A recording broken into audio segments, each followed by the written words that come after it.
Experiences are what people love the most about travel.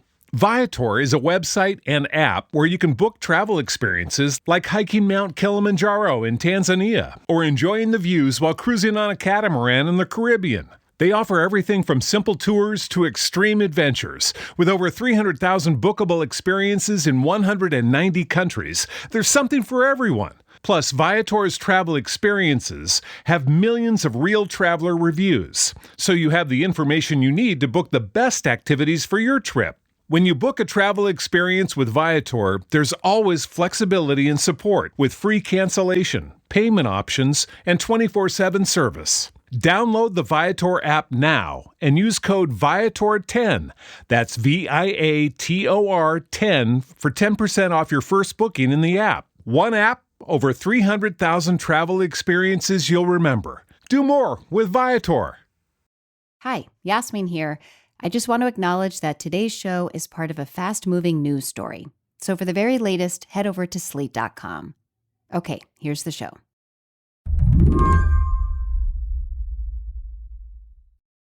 The death toll and the level of suffering in Israel and in Gaza has worsened since the attack by Hamas on October 7th. Now Israel has declared war and ordered more than 1 million Palestinians to relocate. I've been, following the conflict, and I've lived in Israel, and I've been following it for now, 3 decades. And honestly, I don't think I can recall as difficult a week as this past week. Dov Waxman is a professor of political science at UCLA, and he leads the Nazarian Center for Israel Studies at the university. He's still processing the initial surprise attack by Hamas, the killings, the taking of hostages. Then, the retaliatory airstrikes by Israel and the forced evacuation of Palestinians in Gaza. It's a very emotionally conflicting time because on the one hand, you want to kind of mourn and grieve the loss of life and the terror that Israelis have suffered, and at the same time, also remain empathetic and compassionate about the plight of Gazans now suffering under Israel's airstrikes and now also being forced to leave their homes.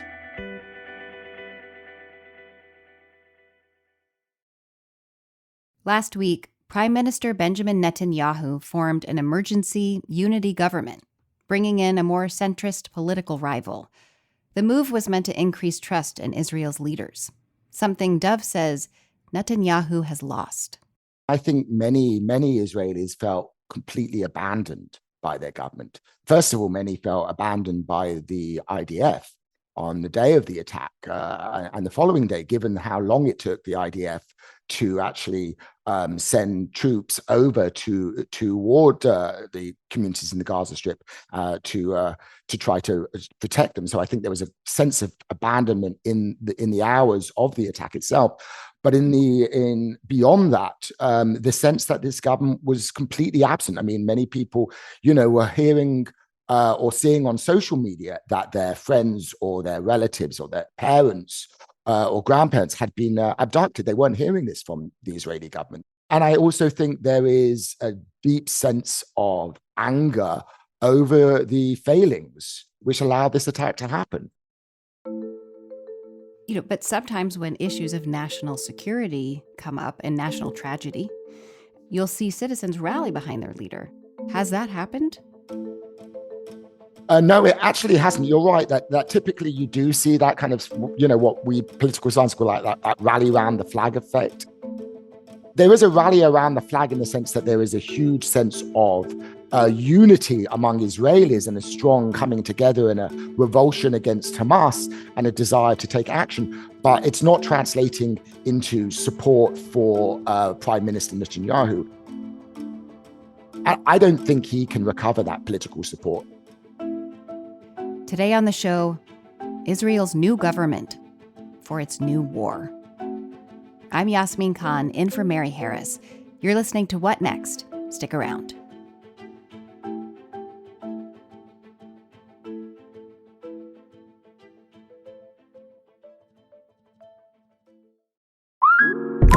Instacart helps you get beer and wine delivered in as fast as an hour. So, whether you need to fill the cooler for tailgate season or refill your glass for Pinot by the Fire season. You can save time by getting fall sips delivered in just a few clicks. Visit instacart.com or download the app to get free delivery on your first 3 orders. Offer valid for a limited time. Minimum order $10. Additional terms apply. Must be 21 or over for alcohol delivery where available. Instacart. Add life to cart. I want to spend some time parsing this out, the unity government. Tell me about it. Who has Netanyahu teamed up with, and how did it come together so quickly? Well, it's really an emergency government insofar as it's only intended for the duration of the war itself. And in order to do that, they just brought in only one of the opposition parties, National Unity Party, led by Benny Gantz. So the other leading opposition party has refused to join. So it's not really a broad-based government in that sense. It certainly doesn't include any Arab parties, doesn't include parties on the left of the Israeli political spectrum or the center-left. Benny Gantz's National Unity Party is actually a right-wing party, or at least center-right. But Gantz is considered a kind of safe pair of hands, relatively moderate. And he also has his deputy, another former IDF chief of staff, who's also joining this small wartime cabinet. So what you have essentially is a very small a wartime cabinet, a 3-person cabinet, just made up of Prime Minister Netanyahu, his defense minister, and now Benny Gantz. But the emergency government has one task and one task only, which is to conduct the war and to make decisions during war. The agreement was it won't deal with anything else. It will not introduce any other legislation. And so really everything else is on hold while the war is being conducted. And I expect that when the war ends, this emergency government will not continue beyond that. Can you give us some more background on Benny Gantz? I know he has a lot of military experience. He has a lot of military. He's got a very distinguished military career and was considered not, especially hard line in that respect.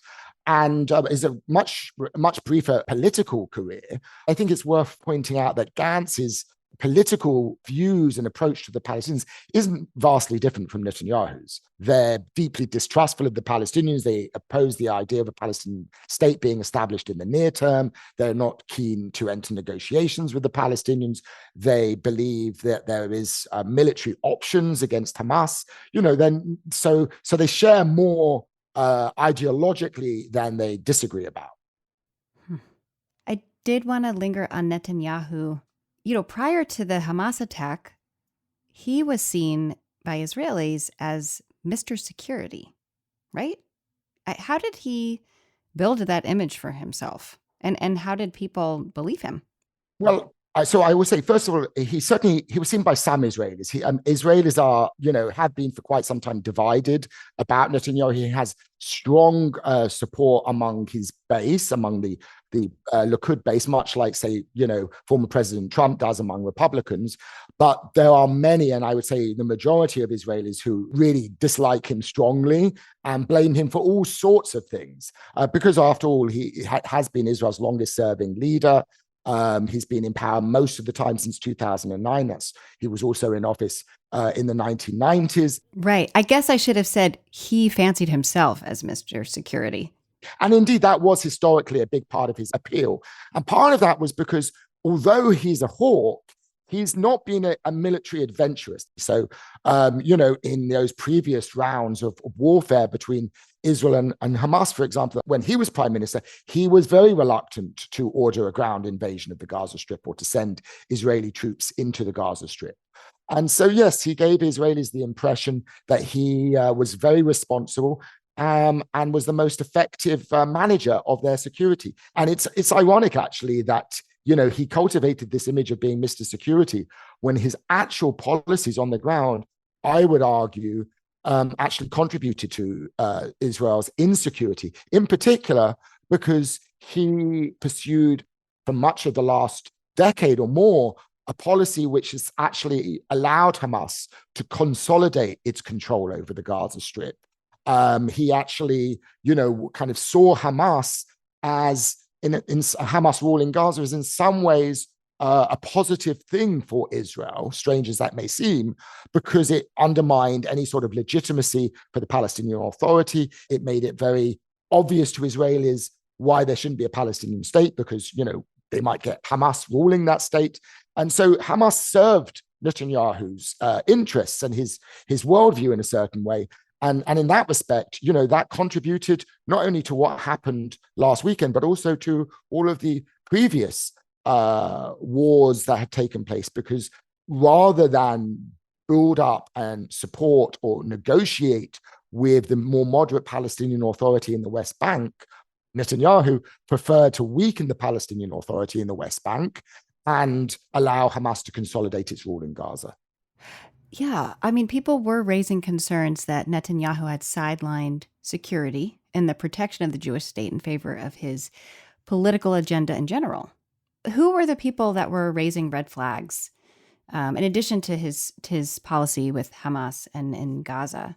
Well, actually, many members, one of the interesting things inside Israel is that despite his reputation for Mr. Security, he's long had a tense and difficult relationship with Israel's military and intelligence establishment. And also in terms of his policies towards the West Bank, and particularly acceleration of settlement building deep inside the West Bank. These actions that many Israeli security officials believed were dangerous, risky, and undermined Israeli security. So there's actually been, it's not just, Israelis on the left or on the far left who criticize Netanyahu, but many, very sober, minded Israeli generals have come out in recent years with really harsh criticisms of Netanyahu. Yeah, I saw a recent poll that showed that 4 out of 5 Israelis or Jewish Israelis blame Netanyahu and the government for the Hamas attack.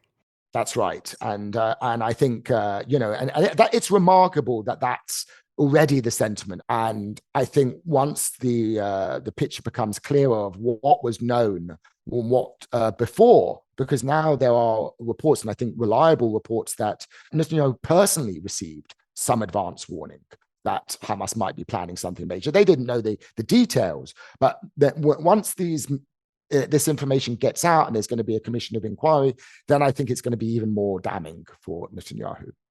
So in terms of this getting us to where we are at with this unity government, Netanyahu was left with no choice really but to form it, and that he perhaps needs Gantz in order to lead the country right now. That's right. He does. I think he needs to have, I think Israel needs an emergency government right now, because this is, a really a moment in Israel's history, unlike any anything in the past. And so I think overwhelmingly there was and is a strong desire among the public to have a unity government, an emergency government. Because Netanyahu and his ministers just had there's no confidence in that government. So he does need them. He's going to be trying to project himself as the person in charge. He's going to see himself as this is his kind of Churchillian moment, if you like, that he's going to be this great wartime leader. But I think Israelis will see through that. After the break, the unity government's in place.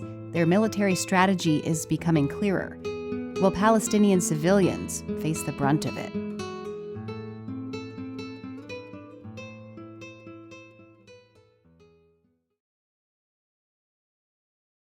So Netanyahu has now formally declared that Israel is at war. And as we said, Israel has ordered more than 1 million Palestinians to leave the north of Gaza and go south. The nation has also halted Gaza's access to electricity, to fuel, to food and water, I believe.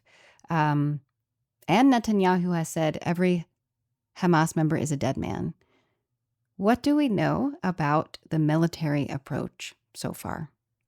So Israel has mobilized, I think last I heard, about 360,000 people, reservists. So that is a massive mobilization of Israeli soldiers, unlike anything we've seen in the past in terms of the size of that.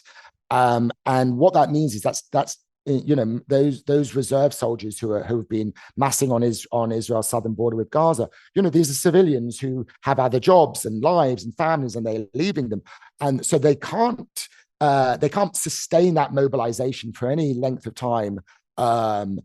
Because it just means the whole country is shut down. The goal of this military operation seems to be different than the goal of previous operations. In the past, Israel contented itself with delivering what it called with these kind of punishing blows against Hamas, trying to deplete its weapons stockpiles and kill its leadership and military leaders specifically, not necessarily its political leaders.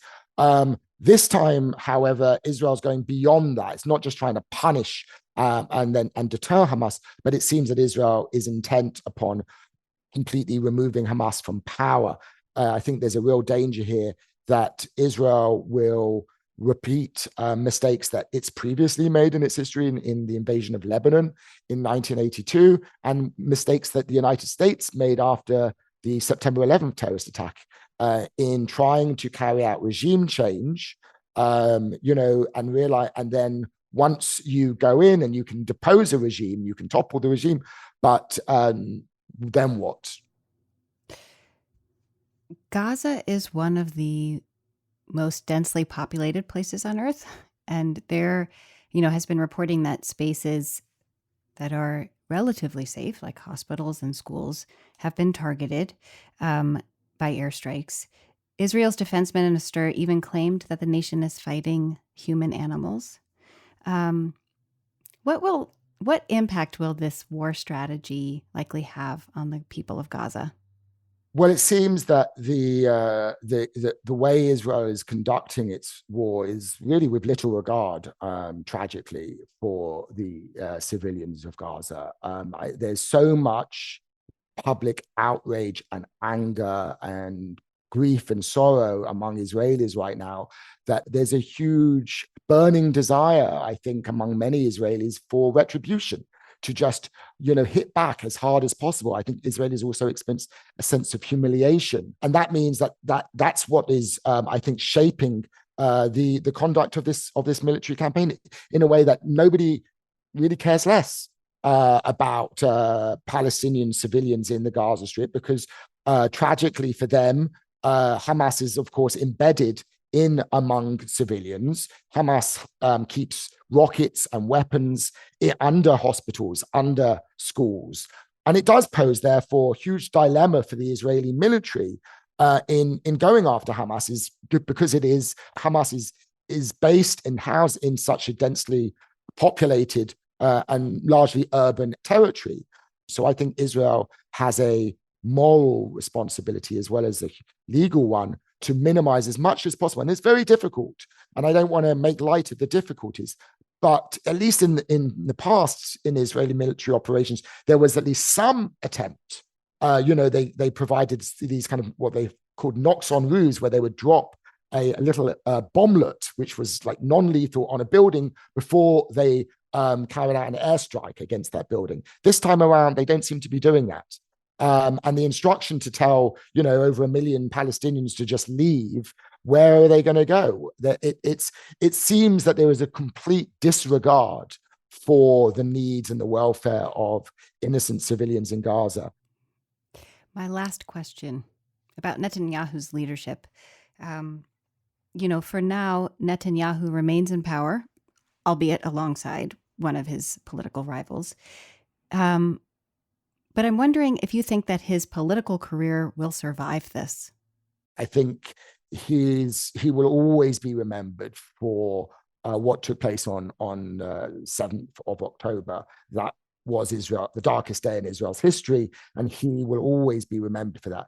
But in Israel's political system, the government were only fools, not when it's lost the support of the Israeli public, but when it's lost the support of a majority in the parliament. And so he'll cling on, and his coalition will try to remain together for as long as possible to avoid elections, because when those elections happen, I think they will be turfed out of office. Israelis will remember these events. They are seared into Israel's memory. And I think Netanyahu and the Likud will be held responsible. I don't necessarily think that will lead to any sort of shift to the left or any major political realignment in Israel, but I think it will at least lead to a different government in Israel. Dov, thank you so much for your time. I'm really grateful for this conversation. It's been a pleasure talking with you. Dov Waxman is the director of the Nazarian Center for Israel Studies at UCLA. His most recent book is called The Israeli-Palestinian Conflict: What Everyone Needs to Know. That's the show. If you're a fan of What Next, the best way to support our work is to join Slate Plus. Go to slate.com/whatnextplus to sign up. What Next is produced by Elena Schwartz, Rob Gunther, Anna Phillips, Paige Osborne, and Madeline Ducharme. We're led by Alicia Montgomery, with a little help from Susan Matthews. Ben Richmond is the Senior Director of Podcast Operations at Slate. And I'm Yasmin Khan, in for Mary Harris. Thanks for listening. Talk to you soon.